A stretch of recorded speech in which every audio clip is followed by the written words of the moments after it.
This is exactly right. The Hulu original series Furious is now streaming on Hulu and Hulu on Disney+. Starring Emmy Rossum as Alice Black, Furious follows a rookie FBI agent on the hunt for Catherine, played by Lola Pettigrew, a mysterious and calculating female serial killer. While Alice upholds justice, Catherine kills for it, terrorizing the rich and powerful men of New York in her pursuit of vengeance. With secrets that change everything, Alice discovers there's a thin line between hunter and prey. Watch the Hulu original series Furious. Now streaming on Hulu and Hulu on Disney Plus for bundle subscribers. Terms apply. Goodbye. By now, you've probably heard of Reef. They've been making iconic sandals forever. But what you might not know is that they also make ridiculously comfortable everyday shoes. The Neptune is a lightweight, everyday slip-on shoe with a crush-back heel, so you can wear it traditionally or step on the heel and wear it like a slide. Lightweight, breathable, and easy to wear, the Neptune is the everyday shoe your feet have been waiting for. I feel like so often you have to sacrifice cuteness for comfort, which is so annoying because I want both all the time. Everything has to be cute, but also I'm old and I want comfortable shoes. So I feel like the Neptunes are the perfect answer to that. Yeah, I love how cushy they are. They're like, they go with everything. They're really cute, but your feet are like on little clouds. Check out the Neptune on reef.com and redeem 15% off your first purchase. Goodbye. If you're thinking about your bra all day, you're probably wearing the wrong bra. Your bra should clock in, do its job, and clock out. That's where Honey Love comes in. Honey Love is an independent, female-founded brand with products designed by women who actually wear them. Honey Love recently launched their new crossover contour bra, which features their best-selling wireless crossover bra design, plus built-in molded light foam pads for extra support and a beautifully contoured shape. And Honey Love is now offering a crossover triple bra bundle. You can get huge savings by buying 3 at once. But Honey Love doesn't just make bras and shapewear. They built a full line of tanks, bodysuits, and underwear with supportive structure, smoothing fabrics, and premium finishes. Treat yourself to the most advanced bras and shapewear on the market. Use our exclusive link to save 20% off Honey Love at honeylove.com/MFM. That's honeylove.com/MFM. After you check out, they'll ask where you heard about them. Please support our show and tell them we sent you. Experience the new standard in comfort and support with Honey Love. Goodbye.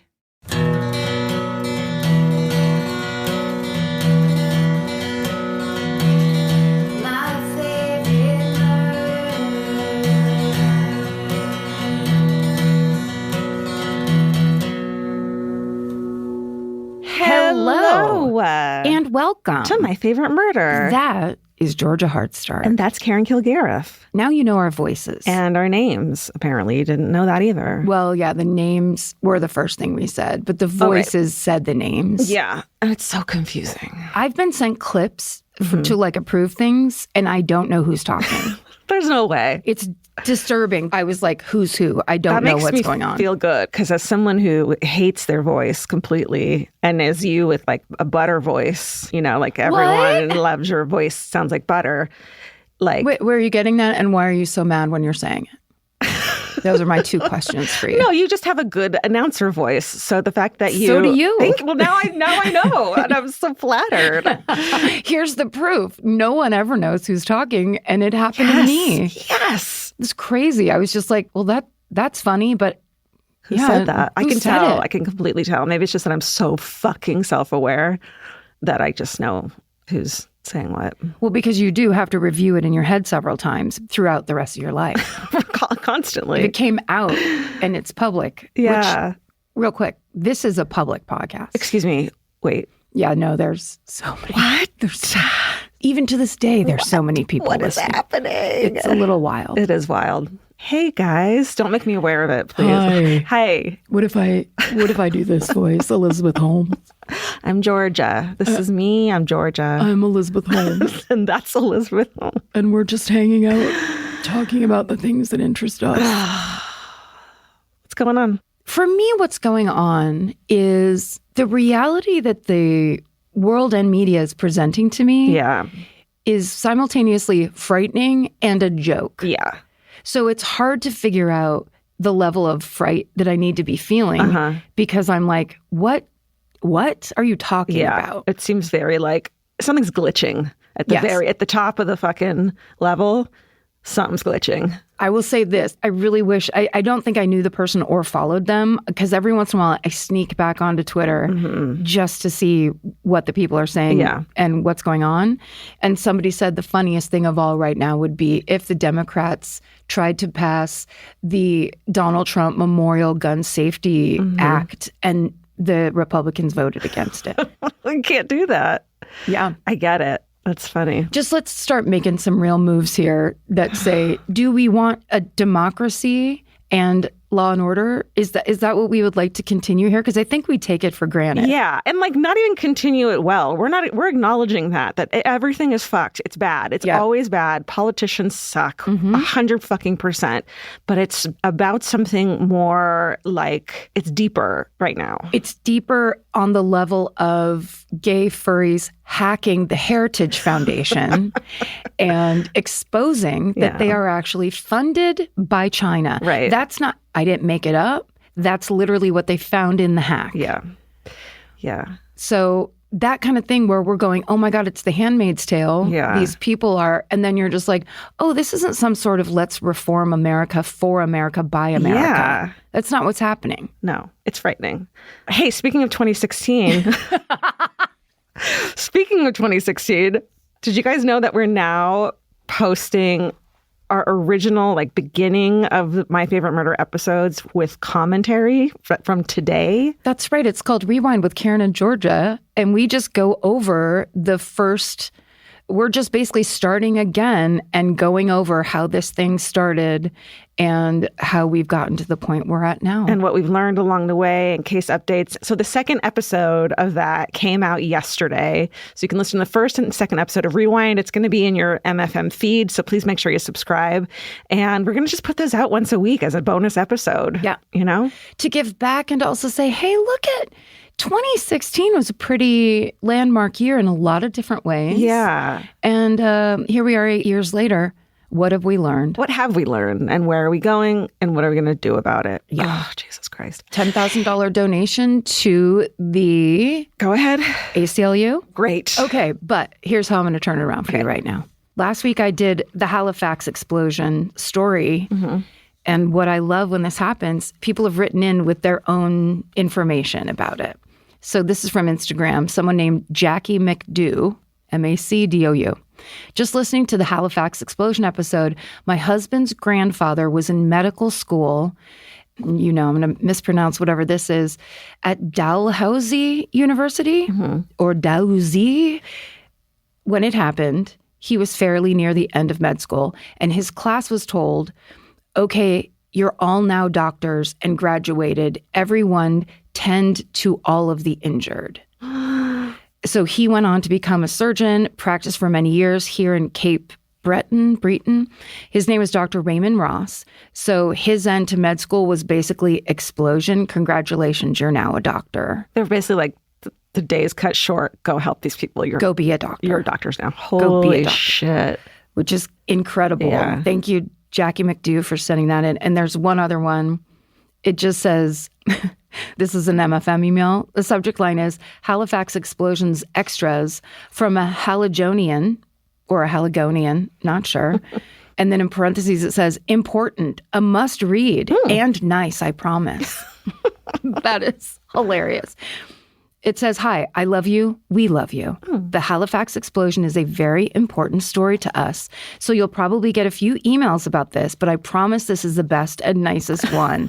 Here's the thing. Sometimes when you build up a beginning where you're like promising so much to be nice, it scares me more than if someone just came in and said, you got that wrong. Because now this seems like something terrible happened. Okay.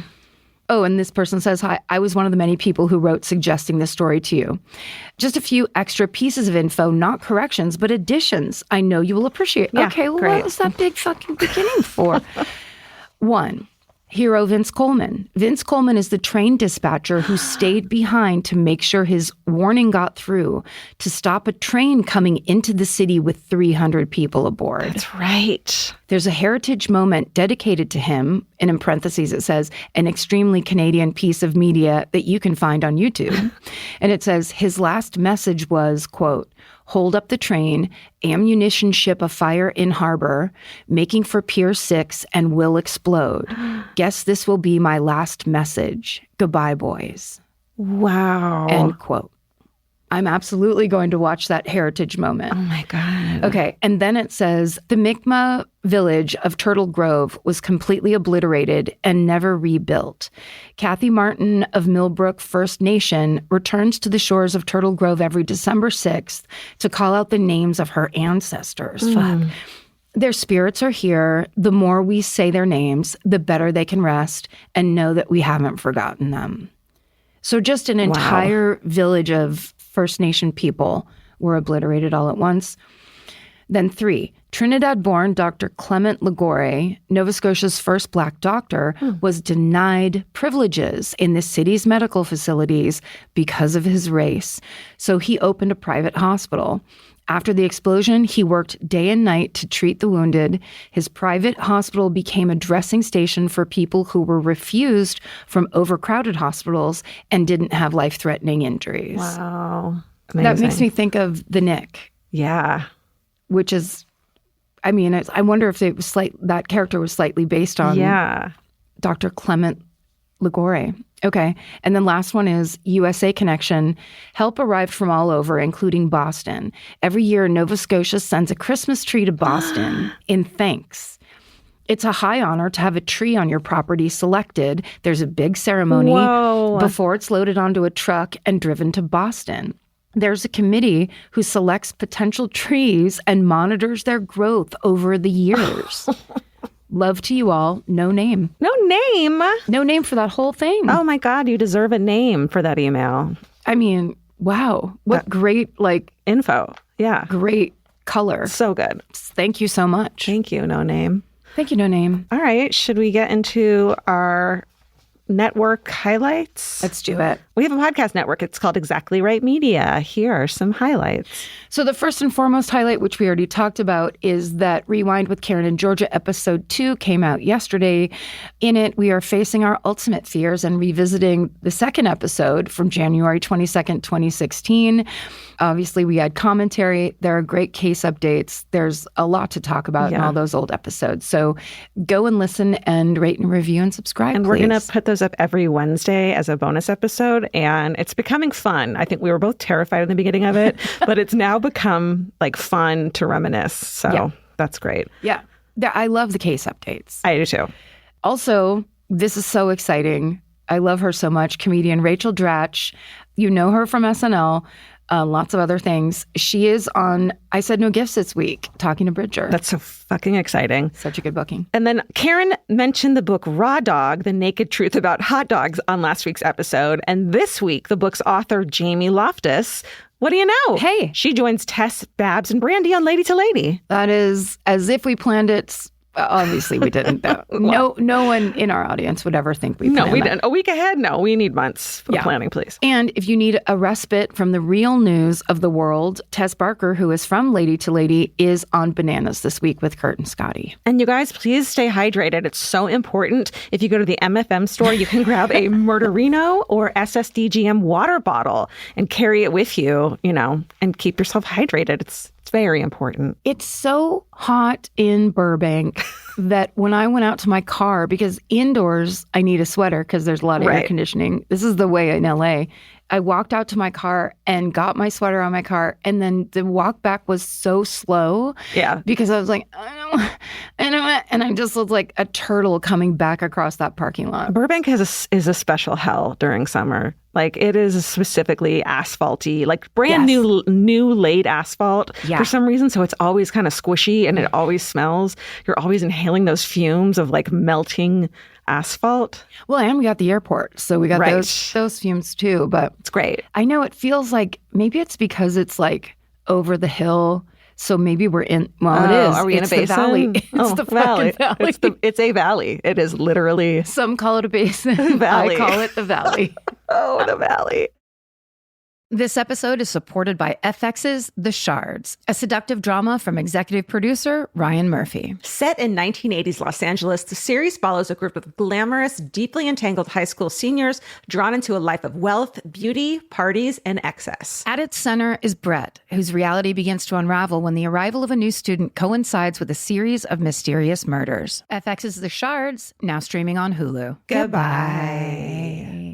This podcast is brought to you by Squarespace. Every successful small business starts with someone saying, I wonder if people would actually buy this. Squarespace gives you everything you need to find out. From consultations to events and experiences, you can showcase your skills with a customizable website designed to attract clients and grow your business. With Squarespace's collection of cutting-edge design tools, anyone can build a beautiful, professional online presence that perfectly fits their brand or business. Get paid on time with professional invoices and online payments. Plus, streamline your workflow with built-in appointment scheduling and email marketing tools. Head to squarespace.com/murder for a free trial. And when you're ready to launch, use offer code MURDER to save 10% off your first purchase of a website or domain. Goodbye. Buying clothes is easy. That's why everyone's always doing it. But finding clothes you actually want to wear is the hard part. Get all your favorite elevated essentials at Quince. Quince specializes in effortless, high-quality essentials like ultra-soft organic cotton and premium Mongolian cashmere sweaters. They're beautifully tailored and built to last. And it's not just apparel. Quince also brings that same everyday elevation to everything they offer, from hotel-quality bedding and bath to kitchen staples, essentials, and thoughtfully designed furniture. They work directly with ethical factories, so you're paying for quality, not brand markup. It's so true that they have wonderful items that aren't just clothes. I have like 3 of their 100% mulberry silk pillowcases.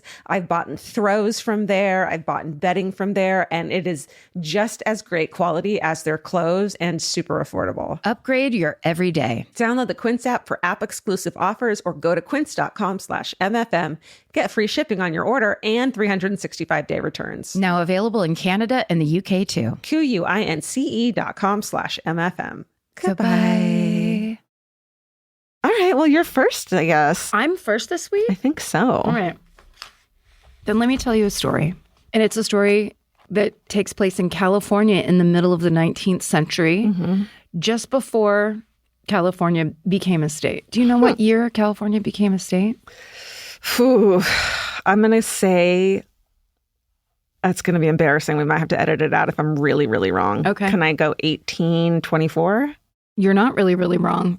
We became a state a year after the gold rush. So gold rush was 1849, essentially, and we became a state in 1850. Okay, I should absolutely know that, and I don't care that I don't, and I'm close enough that I almost high school dropout. I'm proud of that. Yeah, so you didn't. I'm you fine. did just fine. I'm fine. Well, also, if anybody had ever contextualized it for me, that it was like, yeah, this happened this, and the next year this happened. Totally. Which you know are connected, like. Right. They don't teach like that, though.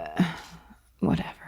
I hate school. Let's talk about the school system and how much we hate it and how much it didn't work for brains like ours. We are literally the living proof of how public and private school isn't ideal.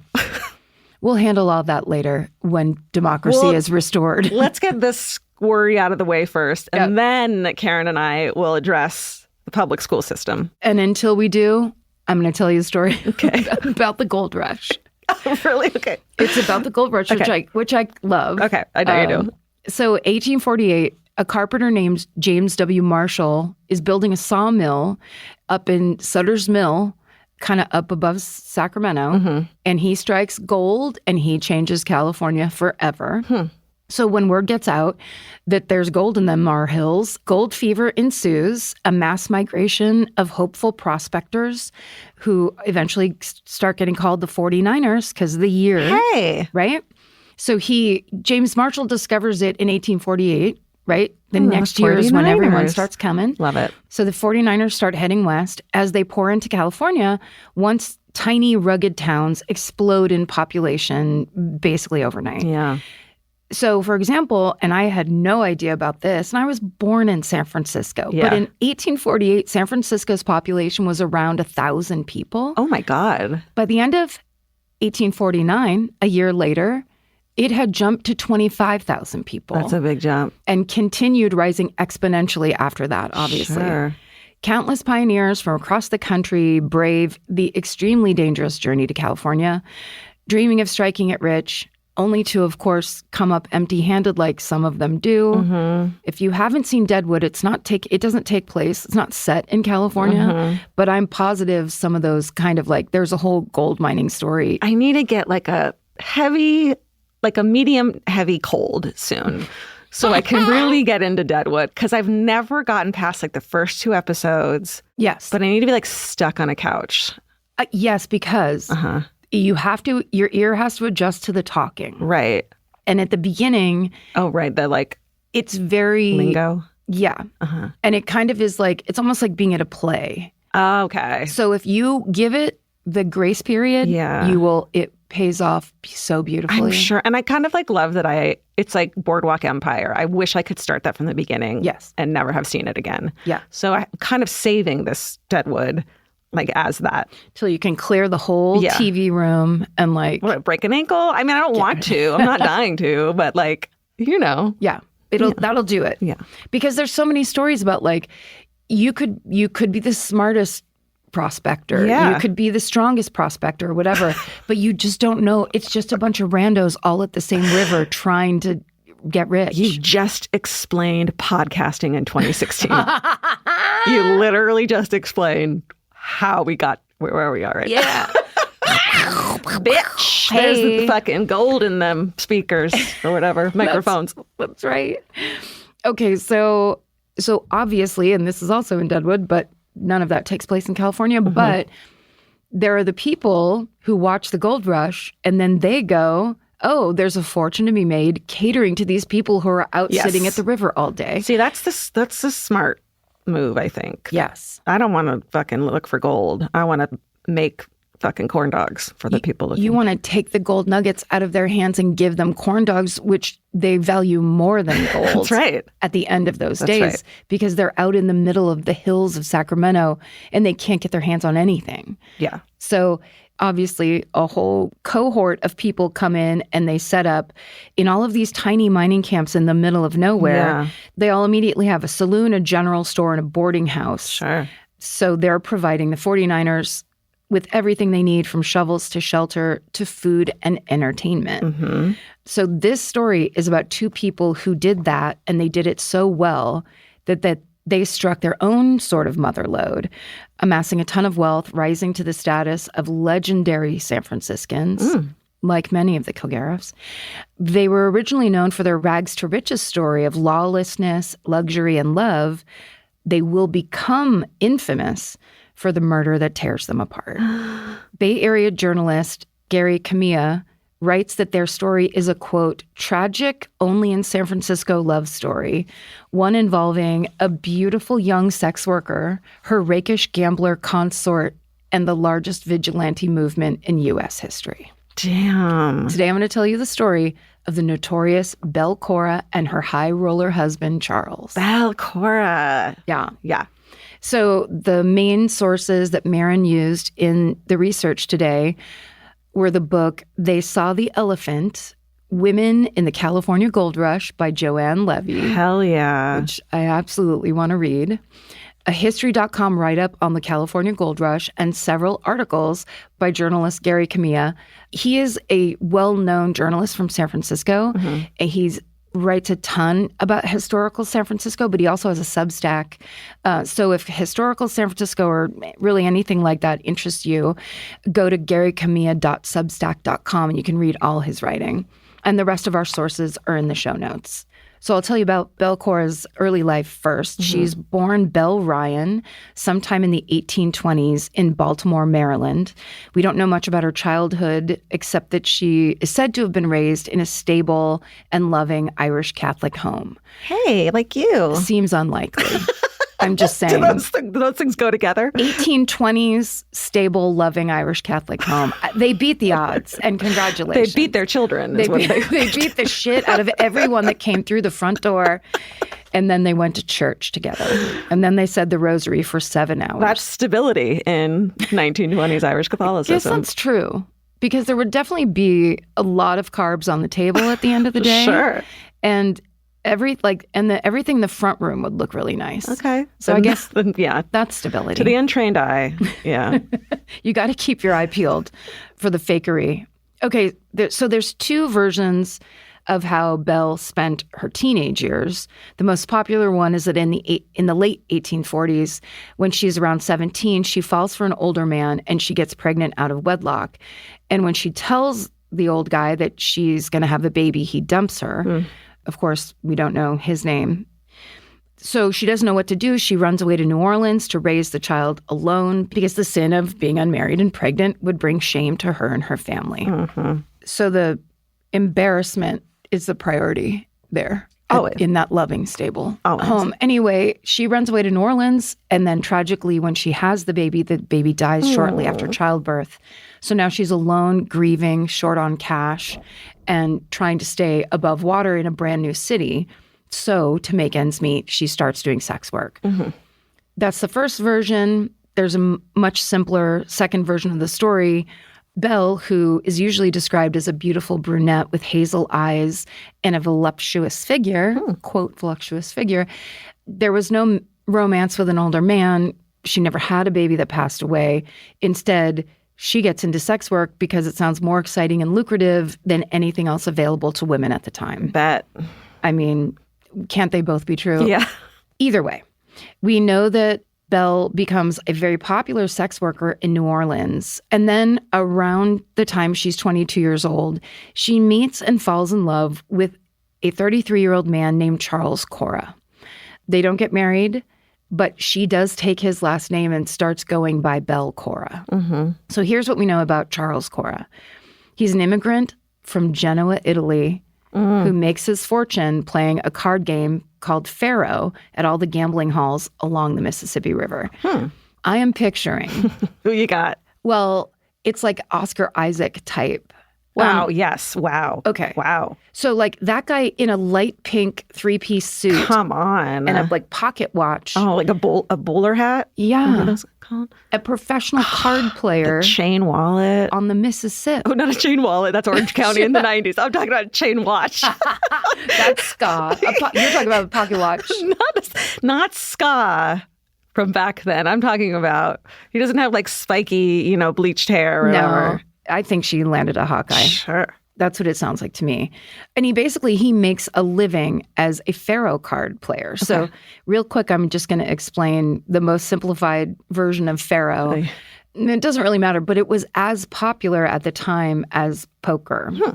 So in Faro, the dealer is called the banker. The players are called punters. The punters place bets on certain cards, and then they hope that the banker's winning card matches their bets. So it's simple. Basically, it's probably a different version of 21. Who knows? Yeah.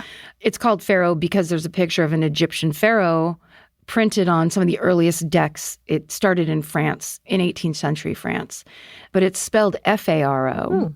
In the 1800s, it comes across the Atlantic, becomes extremely popular in New Orleans, and for very good reason, because even though it is a game of chance, the odds of winning at Faro are 50-50, which are better than most casino games. Yeah. And that's probably why Faro has been almost completely erased from modern day casinos and gameplay. Right. They don't like them odds. They're like 50-50, that's fair.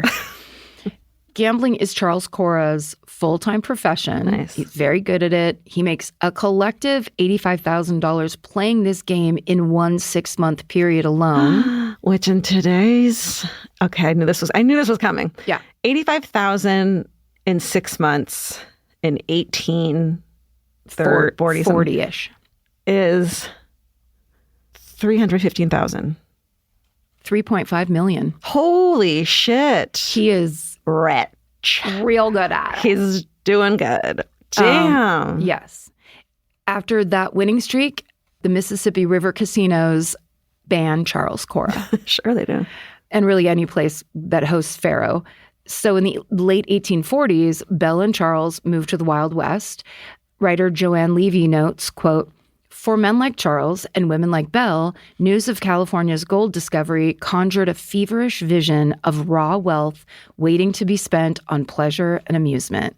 Flocks of gamblers and courtesans abandoned New Orleans on the first ships pointed toward the isthmus. Do it. Right?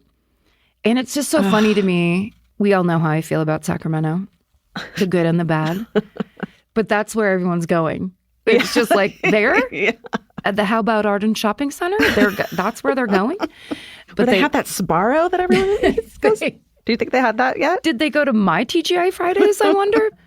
So at first the Coras settle in Sacramento. And from there they move to the smaller mining towns. Gambling's arguably the top form of entertainment for miners. So in almost every town, no matter how small, they all have gambling saloons, even if that quote-unquote saloon is just a plank and a table. Yeah. Which I kind of love. They're like, we work hard all day, we're going to party all night, and get up and do the same thing. Sure. And there's some movie... Do you remember this movie? Three Amigos. Where it's about the gold miners, though, where there was some saloon owner that was smart enough to put, I think this is I think it's like Cat Ballou or like an old 60s movie, but the planks on the floor of the saloon are just pieces of wood, right? So they're not sealed or anything. And so this saloon owner goes under the floor, like in the crawl space every night, and collects up all the gold dust and nuggets that drunk gold miners, that it's just falling out of their pockets. Yeah. Love that. Okay. I don't know if that's real. I just wanted to talk about a scene from a movie. Okay.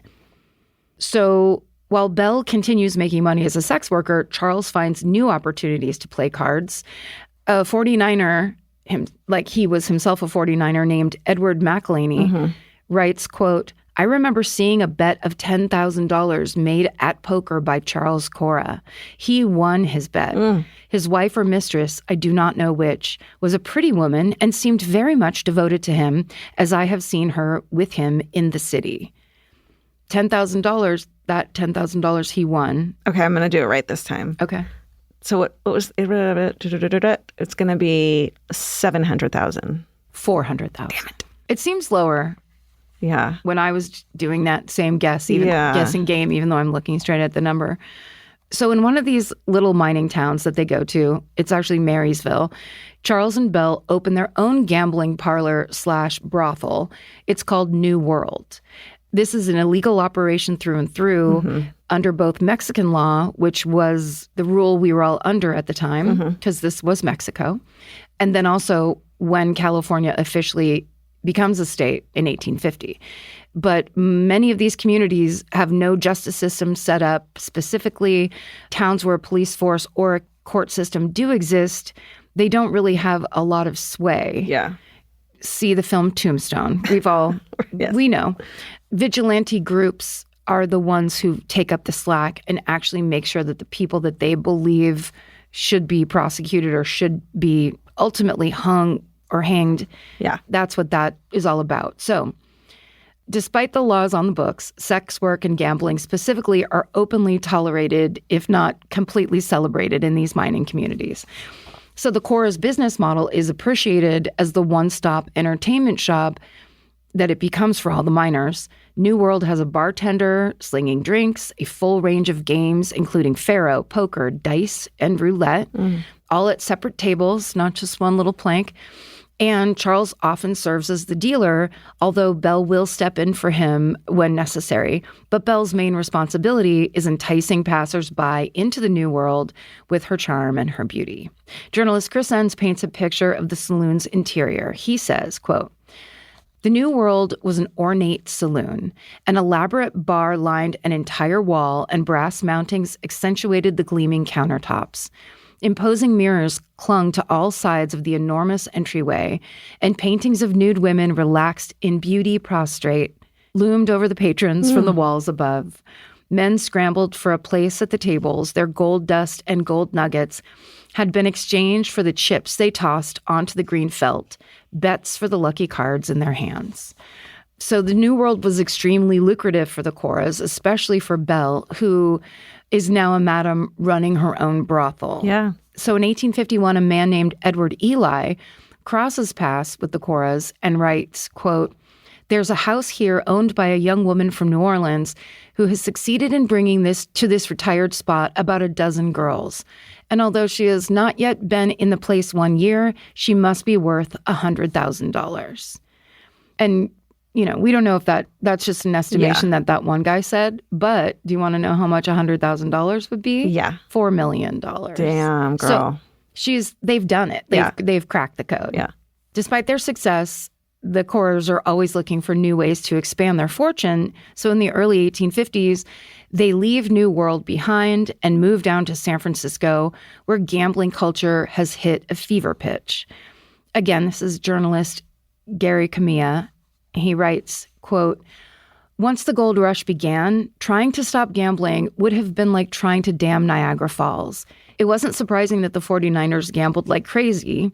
After all, the entire gold rush was one big dice toss. After making the long and arduous journey to California, on which there was no guarantee of survival, wagering one's entire stake on a faro game must have seemed tame." Yeah, I've played Oregon Trail. That's no fucking joke. You've been through this. I've died of dysentery. You know how hard it can be. So by 1850, the San Francisco Chronicle reports that there are, quote, 1,000 gambling establishments, like in San Francisco. Mm-hmm. That's one for every 12 people. Whoa. Right. So the Gold Coast in San Francisco, that was the neighborhood where a bunch of those were. And apparently it was mayhem. It was constant mayhem and chaos. Yeah. And lawless. And maybe because at the time, San Francisco's almost completely men. Yeah. In 1849, the ratio is somewhere around 10 men for every 1 woman. Which in today's... 4 million. Isn't that weird? It feels like 4 million men. It really does. The mixture of gold rush-related dreams and the crushing of those dreams, along with constant gambling, drinking, and man-on-man energy, make for an incredibly chaotic city. Sure. So one 49er named Vicente Perez Rosales writes in a memoir, quote, "Every night someone was wounded, clubbed, or beaten up. And from each gambling hall, the losers would sally forth and try to recoup their losses by robbery and assault." Shit. End quote. So you have all the drunken mayhem going on inside, and then it all rolls out in the street. So against this high-risk backdrop, Belle opens yet another brothel on what was then known as Pike Street. It's now Waverly Street in Chinatown. Mm-hmm. Hers is an extremely high-class brothel in both decor and clientele.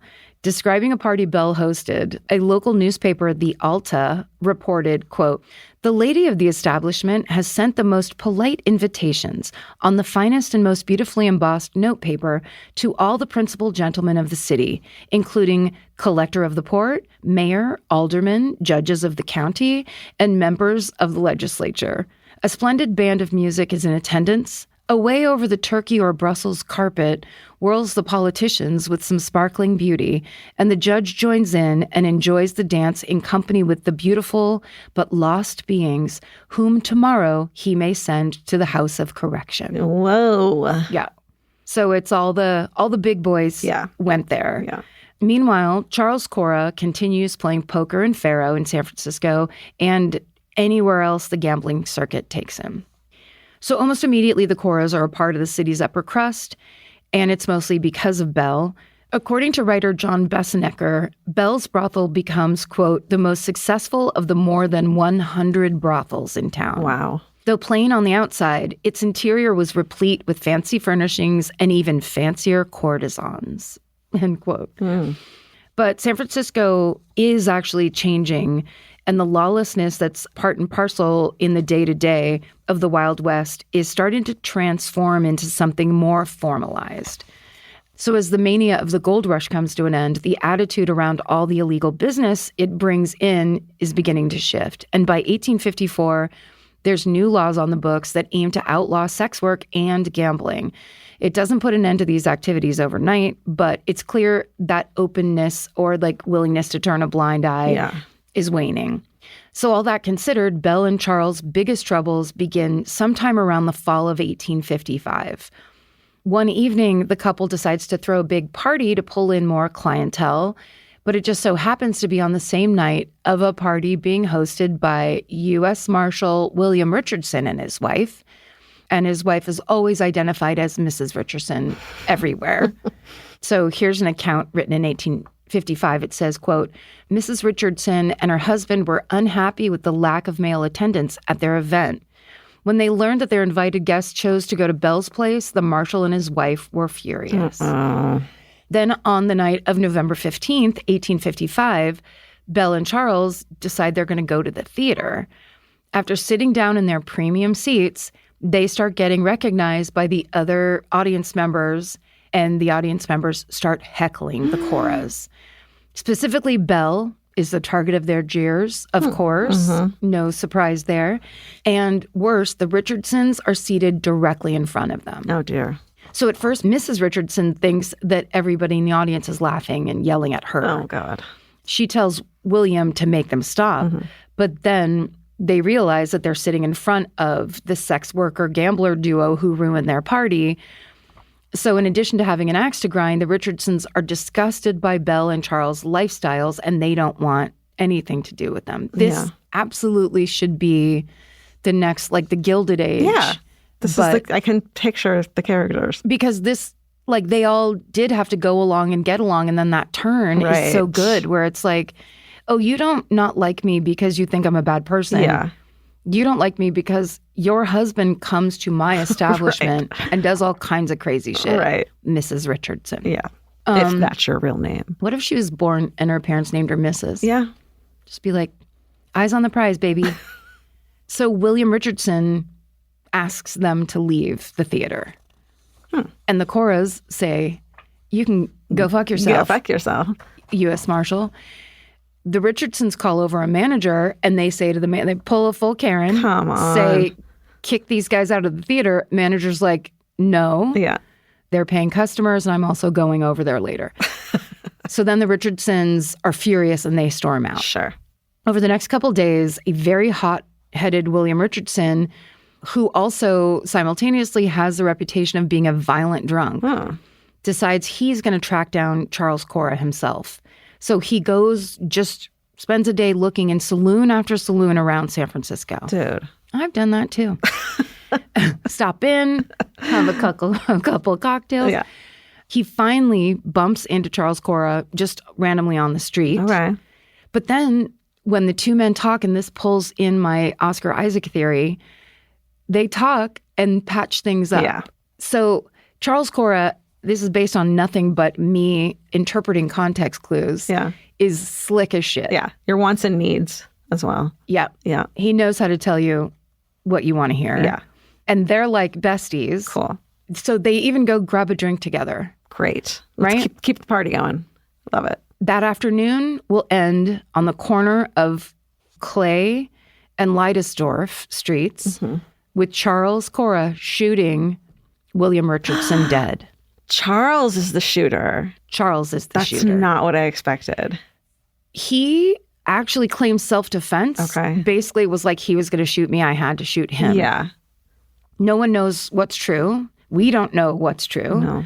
But William Richardson's gun is found cocked and loaded next to his body. And he's known as a mean drunk. So like.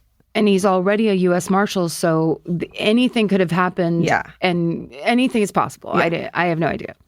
Although I love to guess and then say it as a fact. Sure. There's a good chance Charles claimed that his life was in danger. It is true.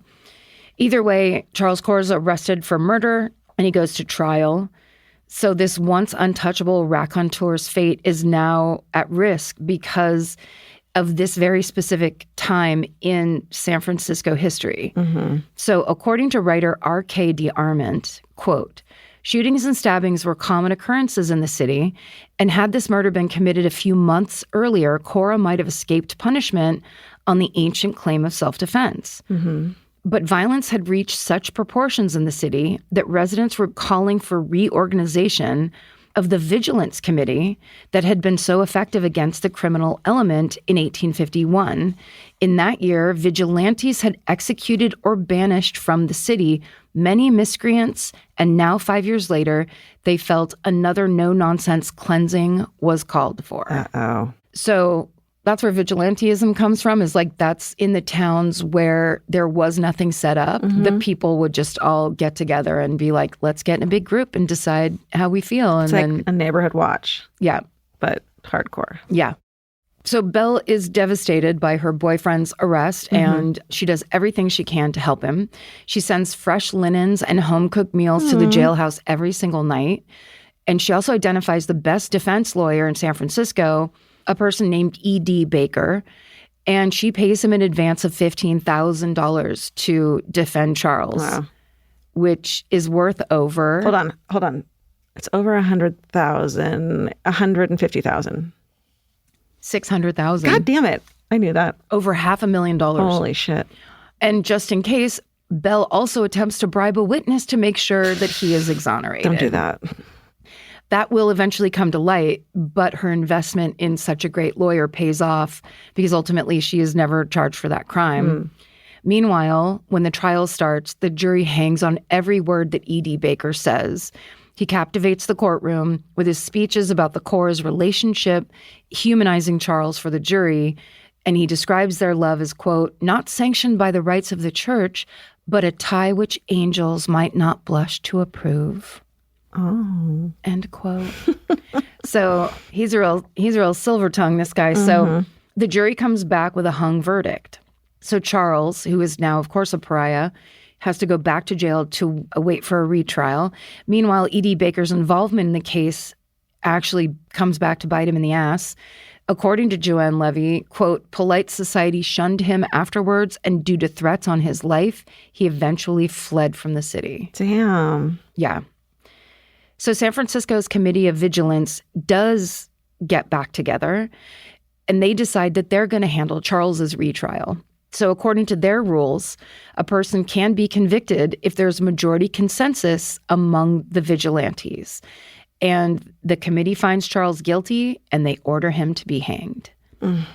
Belle begs and pleads with anyone who will listen. She offers to pay off whoever she needs to free Charles. But at this point, her money has no sway, of course, with the Committee of Vigilance. Just before Charles is scheduled to be executed on May 22nd, 1856, he and Belle get married. Aww. And hours later, around 1:30 p.m., Charles Cora is hanged. Holy shit. Belle Cora becomes a widow at just 29 years old. Oh my God. Yeah. Despite her grief, she goes back to her work as a madam, and she maintains a level of fame in San Francisco for the rest of her life. Wow. She stays incredibly angry at the Committee of Vigilance, or whatever they're called, the people responsible for her husband's death. And according to Gary Camilla, Belle even collaborates with, quote, the publisher of an anti-vigilante scandal sheet to humiliate the vigilantes who killed her husband. Damn. So she's not letting it rest. Good. She holds on to this resentment until a few years later, the early 1860s, when she catches pneumonia and she does not recover. But before she dies, she sells her brothel. She donates most of her fortune to various social causes, specifically organizations that help educate children. And by doing that, Belle Cora becomes a rare female philanthropist at a time when men were the only ones doing it. Belle passes away at the age of 35. She's buried in Calvary Cemetery. She prearranged to have Charles reinterred next to her. He was initially buried at the Mission Dolores Cemetery, but Belle was unable to secure a plot beside him because of overcrowding. So she basically has him moved to her. Over time, the Cora's graves become neglected and overgrown with grass and weeds. But then in the 1920s, a young female reporter named Pauline Jacobson learns about Belle and Charles Cora's story, and she writes a series of articles about them for the San Francisco Bulletin. And around this time, as the property is redeveloped, bodies interred at Calvary Cemetery are moved to Colma, which is a city of cemeteries in South San Francisco. And Pauline lobbies to have the Coras reinterred at Mission Dolores. So it's his original resting place.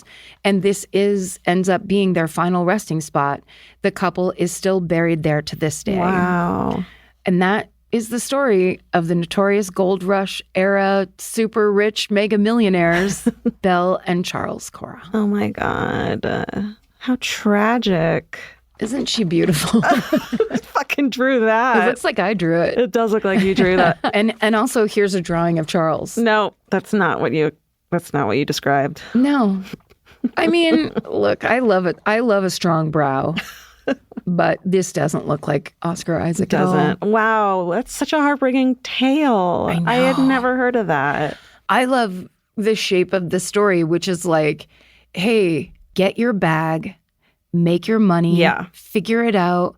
If there's a trend, how can you be the supporter of that trend? Yeah. Because if money's being made, how can you go provide services to the people getting rich off that thing? Again, podcasting. It's so obvious.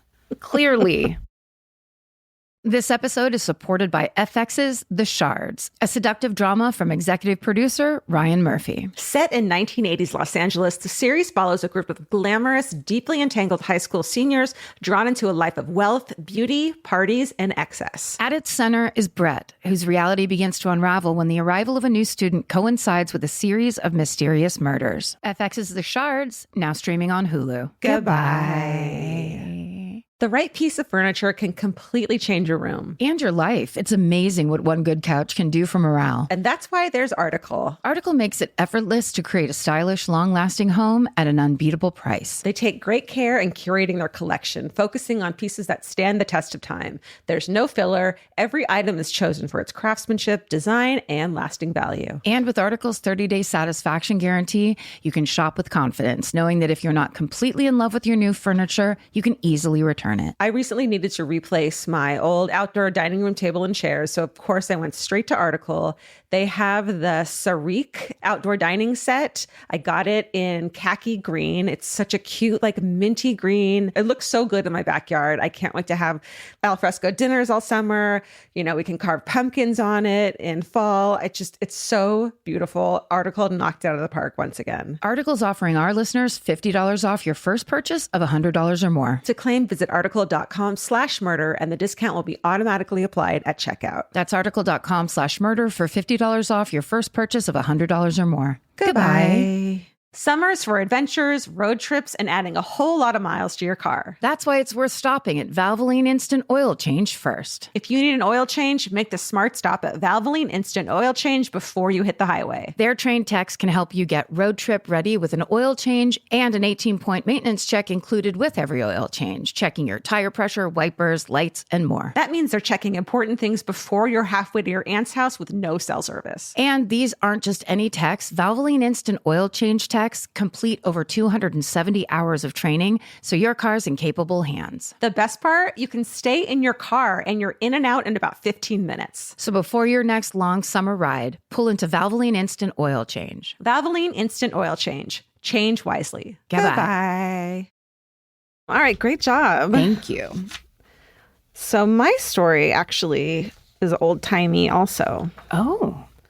It takes place in 1858. What? Here we are. I feel like Hannah and Alejandra did this on purpose. Probably, but mine is in Bradford, England. Where would you rather be, Bradford, England, or fucking San Francisco during the gold rush? In that time, Bradford, England. Yeah, me too. Yeah. Okay, this story is kind of it would be a comedy of errors if it wasn't so tragic, because a lot of people and a lot of children die in this story. Ugh. It's a story of how a batch of tainted candy in the 1850s left 20 people dead, many of whom were children. The one silver lining is that it ultimately led to important safety regulations that are still in place today. This is the story of the Bradford Sweets Poisoning. Oh. Yeah. So the main source I used in this story is an article by Lauren Potts for BBC News, and reporting from the time from the Leeds Mercury. Also, there's a podcast called The Alarmist, and in it... The Alarmist. Yeah, it's great. There's an episode from September 2021 where Rebecca Delgado Smith, the host, interviews one of my favorite authors of nonfiction, Deborah Bloom, who wrote The Poisoner's Handbook. Oh, yeah. Fucking right. incredible. Amazing. And she's actually been on this podcast, Will Kill You, and Wicked Words. I highly recommend listening to anything and reading anything by Deborah Bloom. And the rest of the sources can be found in the show notes. All right, so we're going to begin in Bradford, England. And at the moment, it's a booming hub for the textile industry, your favorite industry. It's the wee hours of the morning on Sunday, October 31st, 1858. Halloween is not a thing yet, so don't think about it. I just won't worry about that. Yeah. Several children in town have become extremely sick overnight. A doctor rushes to the home of a boy named Elijah Wright, who is 9 years old. He's been vomiting and convulsing. And nearby, a 14-year-old boy has the same symptoms. By sunrise, both boys die. And the doctor originally believes they both had cholera because it had been going around and it displays similar symptoms to what the boys were suffering. But then a different doctor named John Henry Belle rushes to the home of two other young boys, Orlando and John Henry Bran. They're only 5 and 3 years old. I know. The boys are already near death when the doctor gets there. And tragically, they both die while he's at their house. Ugh. So something's happening. The father's also ill, though not nearly as sick as his sons had been. The boys' parents tell the doctor that both children had eaten peppermint candies the night before. The father had brought home the candy as a special treat from the Bradford Green Market. Another distraught relative of the family, while they're there, eats 2 of those candies, stress eating, promptly starts to vomit. Oh. And Dr. Bell is like, something's up. This isn't cholera. Sends the candies to a chemist to be tested. And these specific candies, the Brits call them humbugs. And they're basically just like little black and white peppermints, I don't know, like any kind of peppermint you'd have, like a hard candy. Hard candy. Yeah. Like a boiled candy, they call them, or boiled sweet. Oh, really? Yeah. At the same time, more and more reports are pouring in about people, mostly children, becoming violently ill, and they had all recently consumed peppermint humbugs.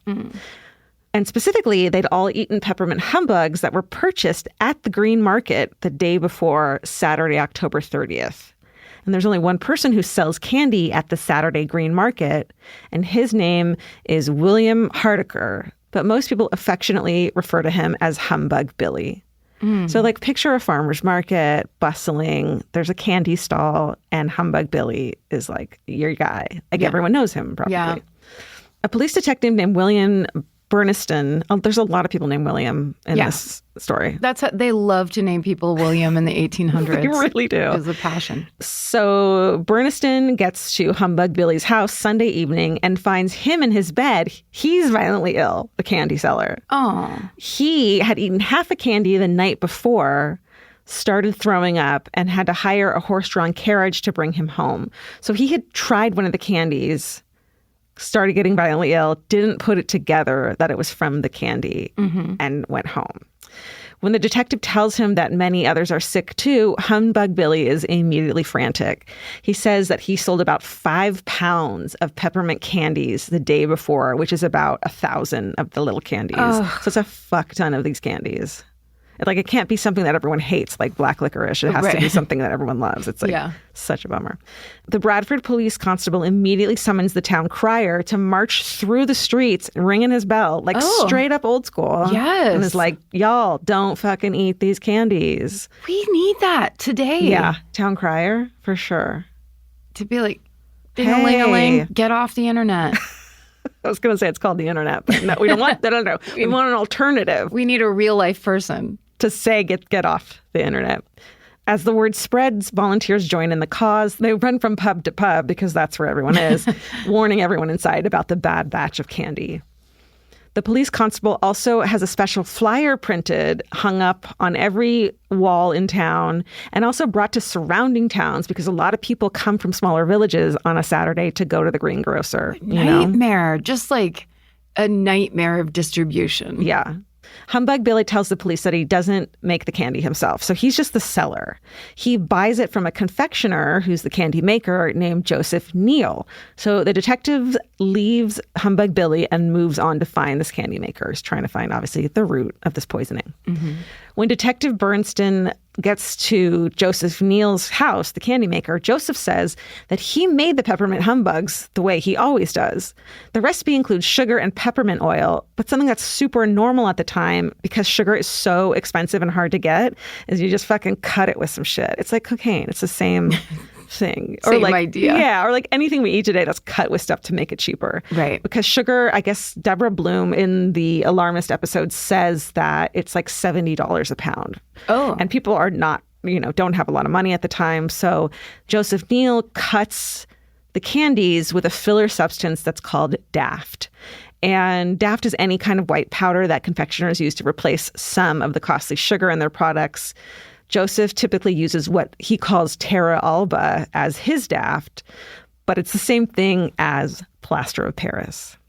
Oh, Yeah. no. So you want to talk all you want, fucking nutritionists about additives, but back then Man. it wasn't great either. They're like, should we put this on a balloon and try to sculpt a weird animal, or should we Right. feed it to children? Oh my God. I've been getting all these like videos about canola oil recently, and it's just like everything's terrible. Okay. Everything's terrible. Everything is terrible.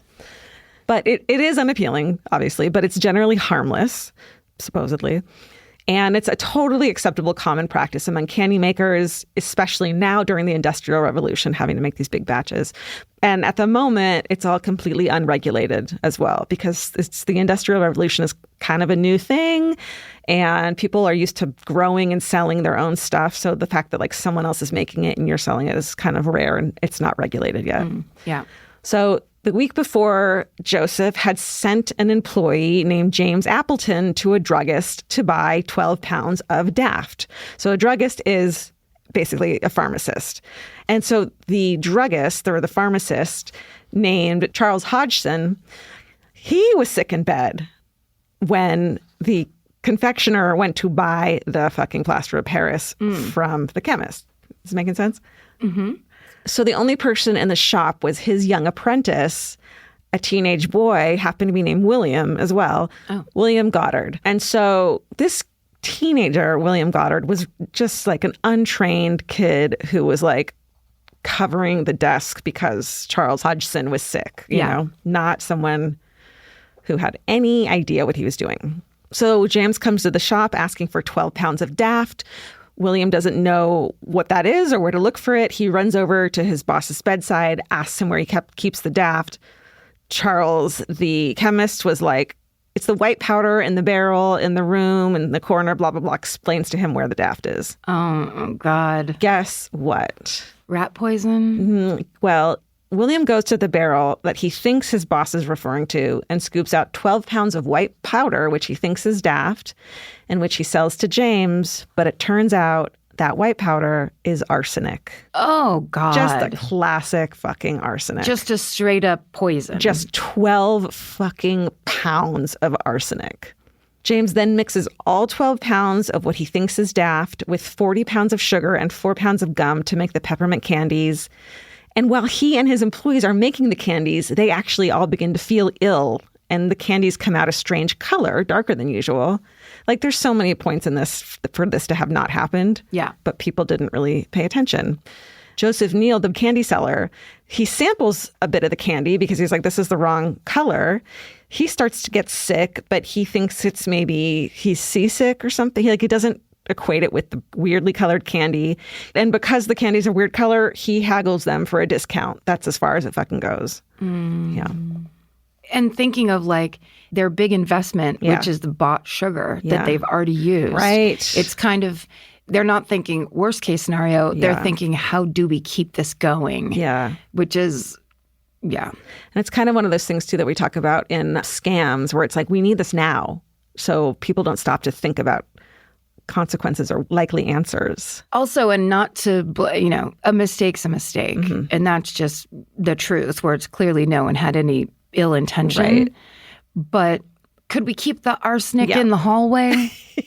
Away from the sugar, We put like powdered sugar. like a colored Post-it note on it so you know that it's like not, you know what I mean? What would a Victorian England Post-it note be?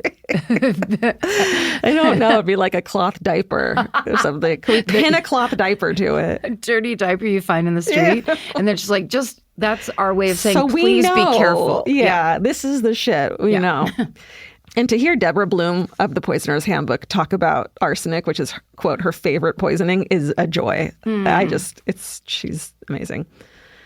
So after hearing this story from the candy maker, Detective Bernstein knows it's time to go back to the druggist where he originally went. Joseph Neal decides to go with him. The candy maker is also like, dude, what's going on? Yeah. So he goes too. So when the two men get to the pharmacy, the main druggist, Charles Hodgson, is out.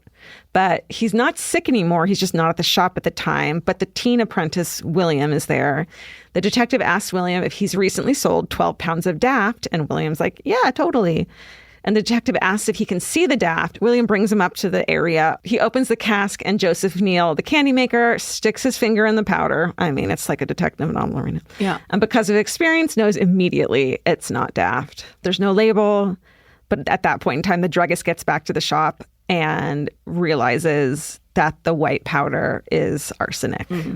So basically the problem was there was 2 unmarked barrels in 2 different corners of the attic, each containing white powder. I mean, it's just like... We know the problem. Yeah, we know what the problem is. The problem is absolutely no regulation. Yeah, exactly. So the chemist who had been given the very first sample of peppermints confirms that they had been tainted with arsenic and matches it to the arsenic from the barrel. And it's found that each candy contains enough arsenic to kill 4 men. Oh my God. So of course, if an adult eats some of it, they're going to get sick, but not as sick as if a child eats even one. I know. It's fucking heartbreaking. Also, just if you're thinking about it, if it's how I'm picturing it, which is like a northern mill town. Yeah, right. Getting a piece of candy is a really big deal. Huge. Because sugar's so expensive. You don't, like, candy is not an everyday thing. Right. Oh. In the end, 20 people wind up dying from exposure to the poisoned candies. Many of them are children, some less than a year old. Oh. About 200 more people become very sick. It's likely that the real numbers are even higher because some of the candies would have made their way to other towns where people might not have heard what happened. And because arsenic is this like perfect poison, it doesn't taste like anything. It doesn't smell like anything. It doesn't, change anything. So just people randomly dying. Yeah, and the effects mimic cholera, something like a natural sickness. Yeah. Bradford's population is about 50,000, so this is felt as a tragedy that touched everyone's life. Like everyone knew someone who got sick or died. Totally. William the apprentice, Charles the druggist, and Joseph the candy maker are all initially charged with manslaughter. An inquest finds that only Charles the druggist is guilty, but the findings from an inquest also make it clear that what happened was a tragic accident, and in the end, a judge dismisses the charges against Charles as well. Good. So nobody's ever really helped. I mean, good. Yeah, but also like, well, what does it do? I know. Well, yeah. Okay. So what happens is... No, I'm just saying, like, what would sending him to jail do? He didn't intend it. He didn't want it. And he didn't do anything against the law. He didn't do anything against the law. And he now has to live the rest of his life knowing children died. Yeah. Probably exactly the opposite of his goal of selling candy in the first place. Not the candy seller, the chemist, the pharmacy guy. Oh, sorry. So he doesn't... But whoever's found guilty... Yeah. No, it's terrible. It's the last thing anyone would want. So that idea of like, well, someone has to pay. It's like, they don't, though. That's what an accident is. Yeah.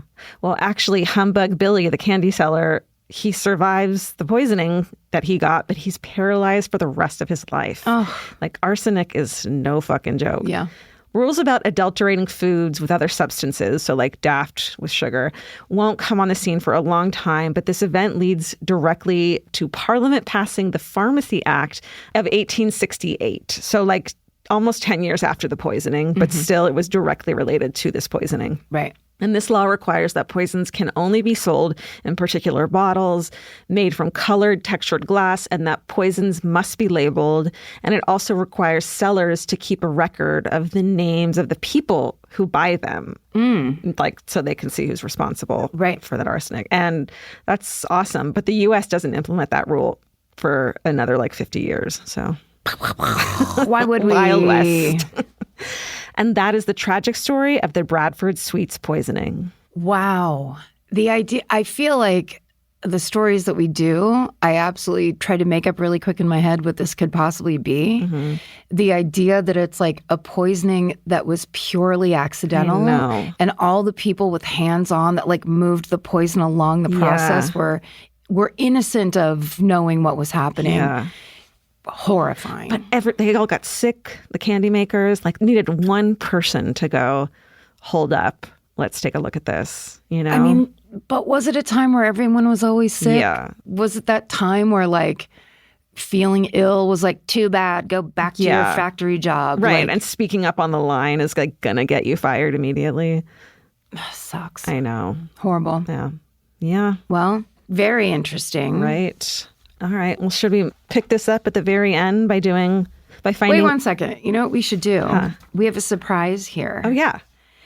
So this is a piece of mail that just came in that Alejandra brought in for us. It's a gift from Shelby Nichols Art in Arkansas. So you want to take a look at this? Yeah. Shelby Nichols is at Shelby Nichols Art on Instagram. We haven't had a present or like unboxing in so long. This is really exciting because now we have an office for like where things can be sent, not like a basement or a storage unit. Right, exactly. Should we both put a hand on this open and like pull it up? A pretty box. It looks like it's going to be art. Oh. It's wrapped in brown paper and it has a little mustache on it. Do you want to unwrap it? No, go ahead. Here, take that side. I don't want to be the only one unwrapping it. Da, da, da. Remember we said we wanted... Oh, my God. Oh, my God. We said we wanted a framed photo of Steven. Steven's mustache. And this is a close-up of Steven's mouth and mustache. This is a photorealistic painting. Shelby, incredible art. Shelby, we will post this on our socials. So like, make sure you check this out. It's totally Steven's mouth. It's totally... It's Steven's mouth so exact. Like you show this to me in the wild and I would know it's him. Shelby was very specific with Steven's mustache being a little sparse. Yep, and trimmed by himself, you can tell. Oh my God. And the So he's funny. smiling in his Steven way. My God. What a delightful like reminder. Yeah. Also, if you are a talented artist and you want to give us some rendering of Steven's mustache, get in here. We could have a gallery wall. We could have a Steven's. It'll be just like, what year was that? Like 2011, where all of a sudden mustaches and like, remember when everyone got tattoos of a mustache on their finger? Yes. It's like, let's bring it back. Bring it back. That's fucking delightful. All right. Well, send in, if you have an idea for that, send it in. But in the meantime, Shelby Nichols, thank you so much. Great job, Shelby Nichols Art. Oh my God. What a unboxing. That was fun. I want to do more unboxings. That was really fun. Okay, so we asked you guys, hashtag what are you even doing right now? So we can find out what you do when you listen to this podcast because we want to know. We're genuinely interested. And you guys had the best answers. I actually need to skip the line and tell you that last night we went to Osteria Mozza, which is a very fancy restaurant here in Los Angeles. Oh my God. Me and my friend Chase Bernstein, who has a podcast funny. called Composed, which is hilarious. It's literally just her talking. She's so fucking hilarious. She's so funny. Yeah. So I hadn't seen her in a long time, so I was like, oh yeah, let's go out to dinner. So I get on Open Table to make, and I totally thought we were going to regular Mozza Pizzeria. Yeah. And they're like, oh no, you're up there. And then I was like, I'm wearing flip-flops. Like I should not be in this restaurant right now. We had the most delicious dinner. And at one point a waiter came over and was kind of talking to us about the food. And then he goes, I just want you to know that what I'm doing right now is usually setting up all these tables. Oh my God. And I was like, oh my God. Oh my God. Yes. I haven't had a what are you even doing right now in the wild yet. It was to my face. That's it was exciting. Very sweet and exciting. And then he was like, but ma'am, we need you to put real shoes on. But ma'am, you're going to have to leave out the back door because who the hell do you think you are? I mean, Helen Mirren is sitting right over there. Like, how do you even? Also, soon after that conversation, I knocked the candle off of our table across the fucking floor with wax and drama. No. So I'm only telling that to say I cannot remember this person's name, and I'm really sorry because they were so sweet and nice. But I guess we'll just have to go to Osteria Mozza and find that out. And maybe then, later that night they were cleaning up wax while listening to the podcast. The floor. Someone had to get down there with a butter knife and scrape it off the floor. Okay, anyway. Yeah. Okay, go. Mine's from someone named The Real Donda on Instagram, and they say, I'm a dog walker in Calgary, Canada. I currently have 6 dogs strapped around my waist. Whoa. As I think about which way really is the best way to eat eggs. We had a lot of comments on that. That's the kind of like mental, fodder that we try to give you. Just like, these are things you can think about during the day other than scary stuff. Yeah. What is the best way to eat eggs scrambled? Mm-hmm. You guys get me through my many hours of walking these pups in minus 40 degrees Celsius to plus 40 degrees Celsius. It's meaningless to us. I gasped, but that was just politeness. I was being polite. Well, you know, if they're mentioning it, it must be high and low. Yeah. Thank you for all you two ladies do, is the end of that. Thank you, Real Donda. Say hi to those dogs for us. Yeah, 6 dogs. This is an email. What am I even doing right now? A Smithsonian exhibition about forensic science. Whoa. Greetings, murder scholars. I have been with y'all since the early days, and when you stated the "what are you even doing right now" corner, I knew it was finally my time to write in. I am the mount maker at the Smithsonian National Museum of American History. Wow. I have the greatest job in the museum that you've never heard about. Mount making is the process of designing, fabricating, and installing the mounts/support/armatures for artifacts. And then it says, this is a fancy word for treasure, Karen. I know what fucking artifacts are. We're off to a bad start. While listening to MFN, I've been making fire and bending brass for the mounts for our latest exhibition, Forensic Science on Trial. Wow. Oh, my God. So sorry, they don't buy mounts at the mount factory. No. This person actually creates. Yeah. Wow. I know. It says, you guys, I've been trying to keep it together, but this exhibit is made for murderinos. It includes historical case studies and displays objects related to forensic investigations of murder, sexual assault, and kidnapping. Trials of the century. You covered some of these stories on MFM. Mm-hmm. The exhibit opened on June 28th, 2024, and closes in June 2025. Oh, that's good. A full year. Yeah, please come for a visit to D.C. We would love to have you at the National Museum of American History. Love you, gals. Laura. Laura, I'm honored to be talking to somebody that works at the Smithsonian. Seriously, like the background check you had to pass to get that job is like epic. Yeah. And then you're just like, you want to push that up so people can see it on a slant? Yeah. I got you. You know what we need is her to make something for this beautiful Stephen portrait that we've got. Oh my God.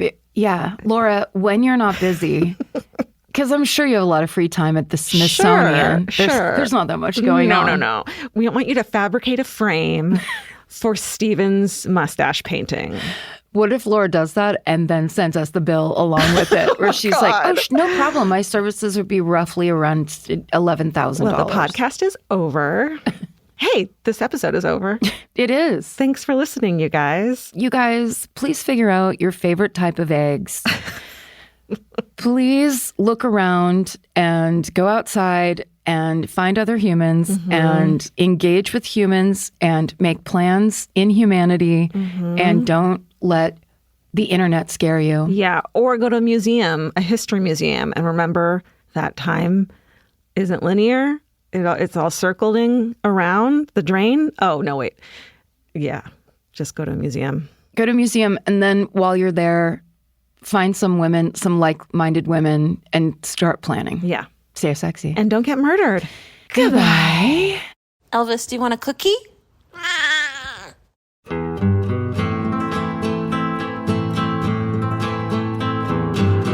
This has been an Exactly Right production. Our senior producer is Alejandra Keck. Our managing producer is Hannah Kyle Creighton. Our editor is Aristotle Acevedo. This episode was mixed by Liana Squillace. Our researchers are Maren McClashin and Allie Elkin. Email your hometowns to myfavoritemurder@gmail.com. Follow the show on Instagram and Facebook at myfavoritemurder and Twitter at myfavemurder. Goodbye.